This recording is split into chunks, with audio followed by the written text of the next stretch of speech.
जय श्री राम दोस्तों। तो आप लोग कैसे हैं? आप लोगों का स्वागत है मेरे चैनल श्री धार्मिक ग्रंथ टीवी में।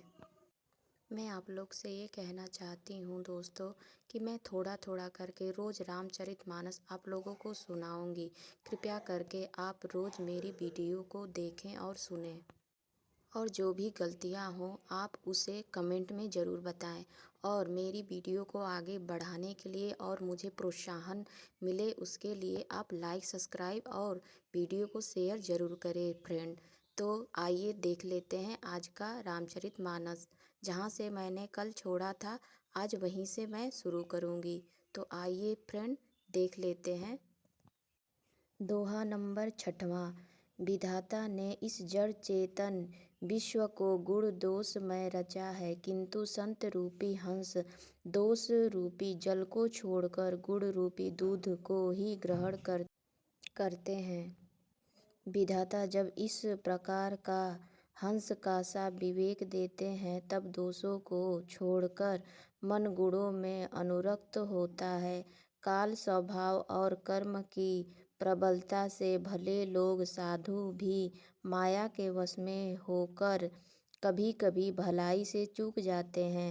भगवान के भक्त जैसे उस चूक को सुधार लेते हैं और दुख दोषों को मिटाकर निर्मल यश देते हैं, वैसे ही दुष्ट भी कभी कभी उत्तम संग पाकर भलाई करते हैं, परंतु उनका कभी भंग न होने वाला मलिन स्वभाव नहीं मिटता। जो वेशधारी ठग हैं उन्हें भी अच्छा साधु का सा वेश बनाए देखकर वेश के प्रताप से जगत पूजता है, परंतु एक न एक दिन वे चौड़े आ ही जाते हैं। अंत तक उनका कपट नहीं निभता, जैसे कालनेमी रावण और राहु का हाल हुआ। बुरा वेश बना लेने पर भी साधु का सम्मान ही होता है, जैसे जगत में जाम्बवान और हनुमान जी का हुआ। बुरे संग से हानि और अच्छे संग से लाभ होता है, यह बात लोक और वेद में है और सभी लोग इसको जानते हैं। पवन के संग से धूल आकाश पर चढ़ जाती है और वही नीच नीचे की ओर बहने वाले जल के संग से कीचड़ में मिल जाती है। साधु के घर के तोता मैना राम राम सुमिरते हैं और असाधु के घर के तोता मैना गिन गिन कर गालियाँ देते हैं। कुसंग के कारण धुआं कालिख कहलाता है, वही धुआं सुसंग से सुंदर स्याही होकर पुराण लिखने के काम में आता है, और वही धुआं जल, अग्नि और पवन के संग से बादल होकर जगत को जीवन देने वाला बन जाता है। दोहा नंबर 7वां का क। ग्रह दोष, धी, जल, वायु और वस्त्र ये सब भी कुसंग और सुसंग पाकर संसार में बुरे और भले पदार्थ हो जाते हैं। चतुर एवं विचारशील पुरुष ही इस बात को जान पाते हैं। 7वां का ख। महीने के दोनों पखवाड़ों में उजियाला और अंधेरा समान ही रहता है, परंतु विधाता ने इनके नाम में भेद कर दिया है। एक का नाम शुक्ल और दूसरे का नाम कृष्ण रख दिया। एक को चंद्रमा का बढ़ाने वाला और दूसरे को उसका घटाने वाला समझकर जगत ने एक को सुयश और दूसरे को अपयश दे दिया है। 7वां का ग। जगत में जितने जड़ और चेतन जीव हैं सबको राममय जानकर मैं उन सबके चरण कमलों की सदा दोनों हाथ जोड़कर वंदना करती हूँ। 7वां का घ। देवता, दैत्य, मनुष्य, नाग, पक्षी, प्रेत, पीतर, गंधर्व, किन्नर और निशाचर सबको मैं प्रणाम करती हूँ।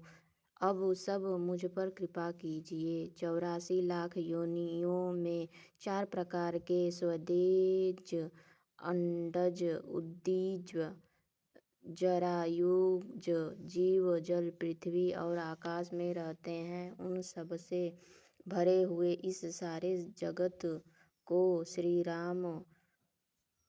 श्री सीताराम मैं जानकर मैं दोनों हाथ जोड़कर प्रणाम करती हूँ। मुझको अपना दास जानकर कृपा की खान आप सब लोग मिलकर छल छोड़कर कृपा कीजिए। मुझे अपने बुद्धि बल का भरोसा नहीं है, इसीलिए मैं सबसे विनती करती हूँ। मैं श्री रघुनाथ जी के गुणों का वर्णन करना चाहती हूँ, परंतु मेरी बुद्धि छोटी है और श्री राम जी का चरित्र अथाह है। इसके लिए मुझे उपाय का एक ही अंग अर्थात कुछ लेश मात्र भी उपाय नहीं सूझता। मेरे मन और बुद्धि कंगाल है, किंतु मनोरथ राजा है। मेरी बुद्धि तो अत्यंत नीची है और चाह बड़ी ऊंची है। चाह तो अमृत पाने की है, पर जगत में जुड़ती छाछ भी नहीं। सज्जन मेरी ढिठाई को क्षमा करेंगे और मेरे बाल बचनों को मन लगाकर प्रेम पूर्वक सुनेंगे। जैसे बालक जब तोतले वचन बोलता है तो उसके माता पिता उन्हें प्रसन्न मन से सुनते हैं, किंतु क्रूर कुटिल और बुरे विचार वाले लोग जो दूसरों के दोषों को ही भूषण रूप से धारण किए रहते हैं, अर्थात जिन्हें पराये दोष ही प्यारे लगते हैं, हंसेंगे। रसीली हो या अत्यंत फीकी, अपनी कविता किसे अच्छी नहीं लगती, किंतु जो दूसरे की रचना को सुनकर हर्षित होते हैं, ऐसे उत्तम पुरुष जगत में बहुत नहीं हैं।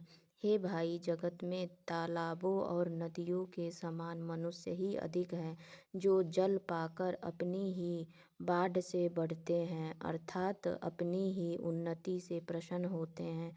समुद्र सा तो कोई एक बिरला ही सज्जन होता है, जो चंद्रमा को पूर्ण देखकर दूसरों का उत्कर्ष देखकर उमड़ पड़ता है।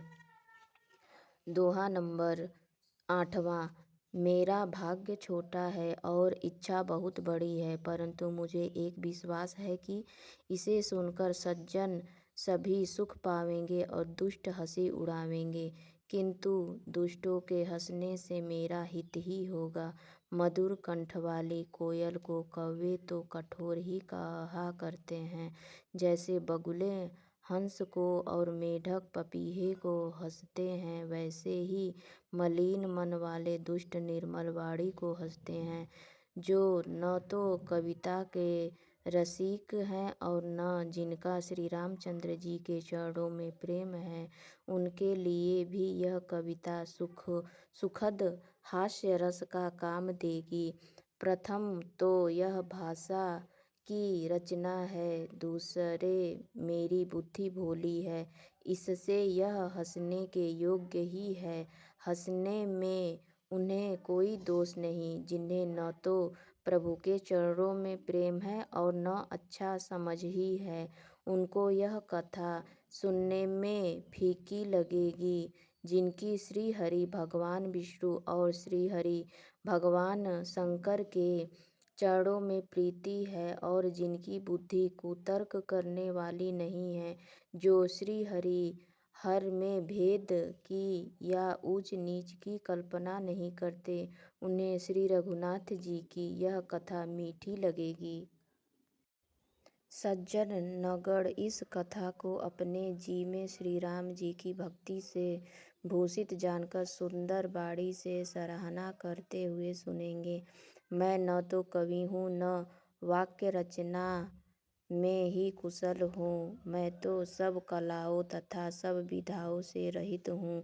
नाना प्रकार के अक्षर, अर्थ और अलंकार, अनेक प्रकार की छंद रचना, भावों और रसों के अपार भेद और कविता के भांति भांति के गुण दोष होते हैं। इसमें मैं काव्य संबंधी एक भी बात का ज्ञान मुझ में नहीं है।